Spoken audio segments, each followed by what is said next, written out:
وعلیکم ناظرین، welcome back to my YouTube channel. آج ہم آپ کو بتائیں گے واقعہ کربلا کے بارے میں۔ حضرت امام حسین رضی اللہ تعالیٰ عنہ کے خطبات اور مکتوبات کا آغاز مدینہ سے ہی ہو جاتا ہے۔ آپ رضی اللہ تعالیٰ عنہ کا سفر مدینہ سے مکہ اور پھر مکہ سے کربلا کی جانب تھا۔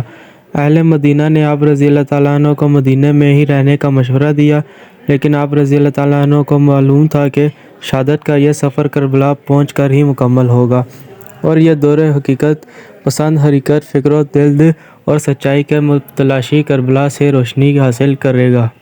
یزید کا پیغام بیت مدینہ کے گورنر ولید بن عتبہ کے ذریعے آیا۔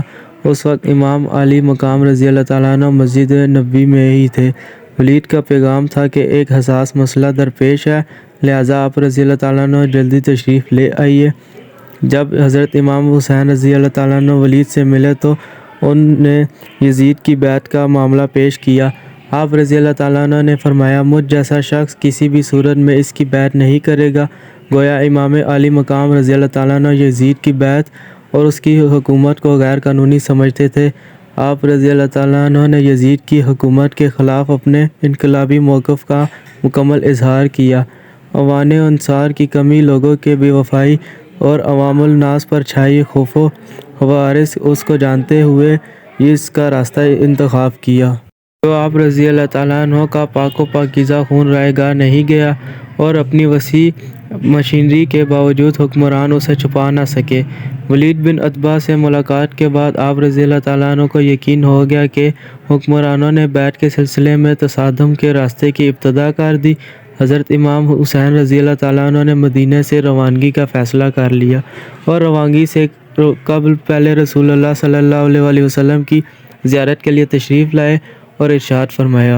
ترجمہ: یہ تیرے نبی صلی اللہ علیہ وسلم کی قبر ہے اور میں تیرے نبی کا نواسہ ہوں۔ جو کچھ میرے لیے پیش آیا تو اس سے آگاہی، نیکی اور بھلائی سے پیار کرتا ہوں اور برائی سے نفرت۔ اے ذوالجلال والاکرام، اس قبر اور اس صاحب قبر کے واسطے تجھ سے درخواست کرتا ہوں کہ میرے لیے وہ راہ پسند فرمائے جس میں تیرے اور تیرے رسول صلی اللہ علیہ وسلم کی رضا اور خوشنودی ہو۔ مدینہ منورہ سے آپ رضی اللہ تعالیٰ عنہ کی روانگی کے فیصلے کی اطلاع پر جب اہل مدینہ کی کچھ مقدر شخصیات نے رضی اللہ تعالیٰ عنہ کو بیعت یزید کا مشورہ دیا تو آپ رضی اللہ تعالیٰ عنہ نے فرمایا، میرے والد گرامی نے رسول صلی اللہ علیہ وسلم کی ایک روایت بیان کرتے ہوئے اپنے بارے جانے اور اسی طرح میرے مارے جانے کی اطلاع مجھے بھی دی تھی، اور والد محترم نے یہ بھی فرمایا تھا کہ میری قبر ان کی قبر کے نزدیک واقع ہوگی۔ کیا آپ یہ سمجھتے ہیں کہ جو چیز آپ کو معلوم ہے میں اس سے بے خبر ہوں؟ خدا کی قسم کبھی ذلت اور پستی برداشت نہیں کروں گا۔ اور جب میری والدہ فاطمہ الزہرا رضی اللہ تعالیٰ عنہ روز قیامت اپنے والد سے ملیں گی تو ان کے حضور اس سلوک کی شکایت کریں گی، اور جو امت رسول نے اولاد فاطمہ الزہرا رضی اللہ تعالیٰ عنہ کے ساتھ روا رکھا اور کوئی اولاد فاطمہ الزہرا رضی اللہ تعالیٰ عنہ کو اذیت پہنچا کے جناب فاطمہ الزہرا رضی اللہ تعالیٰ عنہ کو رنجیدہ کرے گا، وہ ہرگز جنت میں داخل نہ ہو سکے گا۔ ام المومنین حضرت ام سلمہ رضی اللہ تعالیٰ عنہ آپ رضی اللہ تعالیٰ عنہ کے سفر کی اطلاع ملی تو وہ فرمانے لگی، اس طرح عراق کی سمت روانہ ہو کر مجھے غمگین نہ کیجیے، کیونکہ میں نے آپ رضی اللہ تعالیٰ عنہ کے نانا رسول خدا صلی اللہ علیہ وسلم سے سنا ہے، انہوں نے فرمایا تھا کہ میرا فرزند حسین رضی اللہ تعالیٰ عنہ سرزمین عراق پر کربلا پر شہید کیا جائے گا۔ آپ رضی اللہ تعالیٰ عنہ نے جواب دیا، اے اماں، یہ نہ سمجھے کہ اس معاملے میں صرف آپ آگاہ ہیں، میں خود بھی آپ سے زیادہ واقف ہوں کہ یہ ظلم و ستم اور دشمن کے نتیجے میں مارا جاؤں گا اور میرا سر تن سے جدا کر دیا جائے گا۔ اللہ عزوجل نے چاہا کہ میرے اہل حرم اور رشتہ دار بے وطن، میرے بچے ذبح ہوں، قیدی بنائے جائیں اور انہیں زنجیروں میں جکڑا جائے اور وہ مدد کے لیے پکاریں اور ان کا کوئی مددگار نہ ہو۔ حضرت امام حسین رضی اللہ تعالیٰ عنہ کا وصیت نامہ۔ مدینہ سے مکہ کی جانب روانگی کے وقت آپ رضی اللہ تعالیٰ عنہ نے وصیت نامہ تحریر فرمایا کہ مہر لگانے کے بعد اسے اپنے بھائی محمد حنیفہ رضی اللہ تعالیٰ عنہ کے سپرد کر دیا۔ بسم اللہ الرحمن الرحیم۔ یہ حسین ابن علی کی وصیت ہے۔ اپنے بھائی محمد حنیفہ کے نام حسین گواہی دیتا ہے کہ اللہ کے سوا کوئی معبود نہیں اور نہ ہی اس کا کوئی شریک ہے۔ محمد صلی اللہ علیہ وسلم اللہ کے بندے اور اس کے رسول ہیں، جو اس کی طرف سے دین حق لے کر آئے اور حسین رضی اللہ تعالیٰ عنہ یہ بھی گواہی دیتا ہے کہ جنت اور دوزخ حقیقت ہے اور روز جزا میں شک نہیں ہے۔ اس روز یقیناً اللہ تمام اہل قبور کو زندہ کرے گا۔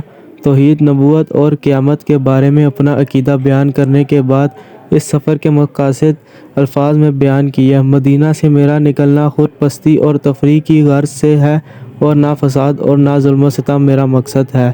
میں تو صرف اس لیے نکلا ہوں کہ اپنے نانا کی امت کی اصلاح کروں۔ میں چاہتا ہوں کہ میرا یہ امر بالمعروف نہی عن منکر کو انجام دوں اور یوں اس سے انجام دہی اپنے نانا صلی اللہ علیہ وسلم اور والد گرامی کی سیرت کی پیروی کروں۔ اب اگر کوئی میری دعوت کو حق سمجھ کر قبول کرے تو اس نے اللہ کا راستہ اختیار کر لیا، اور اگر میری دعوت مسترد کر دے تو صبر کروں گا یہاں تک کہ اللہ میرے اور ان افراد کے درمیان فیصلہ کرے، اور اللہ بھی بہترین فیصلہ کرنے والا ہے۔ اے برادری، آپ کے لیے میری وصیت ہے اور میری توفیقات تو صرف اللہ کی جانب سے ہیں اور اسی پر میرا بھروسہ ہے اور اسی کی جانب مجھے پلٹنا ہے۔ بنی ہاشم کے نام ایک خط۔ ابن کول یہ کامل الذریات میں تحریر کیا ہے کہ حسین رضی اللہ تعالیٰ عنہ ابن علی رضی اللہ تعالیٰ عنہ کے موقع اپنے بھائی محمد بن حنیفہ اور بنی ہاشم کے دوسرے افراد کے نام یہ خط لکھا۔ بسم اللہ الرحمن الرحیم۔ حسین ابن علی رضی اللہ تعالیٰ عنہ کی طرف سے محمد بن علی رضی اللہ تعالیٰ عنہ ان کے ہمراہ رہنے والے بنی ہاشم کے دوسرے افراد کے لیے امام بعد جو کوئی اس سفر میں ساتھ آئے گا اور وہ شہید ہو جائے گا اور مجھ سے علیحدہ رہے گا، وہ کبھی کامیابی حاصل نہ کر سکے گا، والسلام۔ مسلم بن عقیل رضی اللہ تعالیٰ عنہ کے نام خط۔ کوفہ میں حضرت امام حسین رضی اللہ تعالیٰ عنہ نے اپنے سفیر مسلم بن عقیل رضی اللہ تعالیٰ عنہ کو متعین فرمایا کہ انہوں نے کوفہ کے حالات دیکھ کر ایک خط آپ رضی اللہ تعالیٰ عنہ کی خدمت میں ارسال کیا، جس کے جواب میں آپ رضی اللہ تعالیٰ عنہ نے تحریر فرمایا، میں نے جب آپ کے سپرد جو کام کیا تھا، آپ بلا خوف و تر اسی سے بڑھے چلے جائیں، والسلام۔ 9 محرم عصر کے وقت آپ رضی اللہ تعالیٰ عنہ کی گفتگو۔ طبری نے تحریری کیا کہ 9 محرم جمعرات کے دن عصر کے وقت عمر ابن سعد نے حملے کا حکم دیا اور اس کے لشکر نے آگے بڑھنا شروع کر دیا۔ حضرت امام حسین رضی اللہ تعالیٰ عنہ اس وقت اپنے خیمے کے باہر تلوار پر ٹیک لگائے بیٹھے ہلکی سی نیند میں تھے، اور جب حضرت زینت رضی اللہ تعالیٰ عنہ نے لشکر کا شور سنا تو امام رضی اللہ تعالیٰ عنہ کے نزدیک تشریف لائیں اور عرض کیا، اے بھائی دیکھیے دشمن خیمے کے قریب آ گیا۔ آپ رضی اللہ تعالیٰ عنہ نے سر اٹھایا اور پہلے یہ جملہ ارشاد فرمایا، ترجمہ، میں نے رسول اللہ صلی اللہ علیہ وسلم کو خواب میں دیکھا کہ وہ مجھ سے فرما رہے تھے کہ میرے فرزند تم جلدی ہی میرے پاس آ جاؤ۔ اس کے بعد اپنے بھائی حضرت عباس رضی اللہ تعالیٰ عنہ سے فرمایا، میں تم پر قربان جاؤں، سوار ہو کر جاؤں اور ان سے ملو اور پوچھو کہ کیا چاہتے ہیں۔ حضرت عباس 20 آدمیوں کے ساتھ دشمن کی طرف چلے گئے اور ان کے قریب جا کر ان سے آگے بڑھنے کا سبب دریافت کیا۔ سپاہیوں نے جواب دیا، امیر کی طرف سے تازہ پیغام آیا ہے کہ جس میں کہا گیا ہے کہ آپ لوگ بیعت کریں بصورت دیگر اور اس وقت جنگ شروع کر دیں گے۔ عباس رضی اللہ تعالیٰ عنہ کے جواب لانے پر آپ رضی اللہ تعالیٰ عنہ نے ارشاد فرمایا کہ ان کے پاس واپس جاؤ اور ممکن ہو تو ایک رات کی مہلت مانگ لو اور جنگ کو کل صبح تک کے لیے ٹال دو تاکہ آج کی رات ہم اللہ کے ساتھ راز و نیاز میں بسر کریں۔ خدا جانتا ہے کہ مجھے نماز، تلاوت قرآن اور کثرت سے دعا اور استغفار کس قدر پسند ہے۔ تو دوستو، واقعہ کربلا کا کچھ حصہ میں نے آپ کو یہاں پر بتا دیا گیا ہے، اور اگلا پارٹ دیکھنے کے لیے ہمارے چینل پر وزٹ کریں۔ اگلا پارٹ بھی جلد انشاءاللہ اپلوڈ ہوگا۔ ملتے ہیں اگلی ویڈیو میں۔ اللہ حافظ۔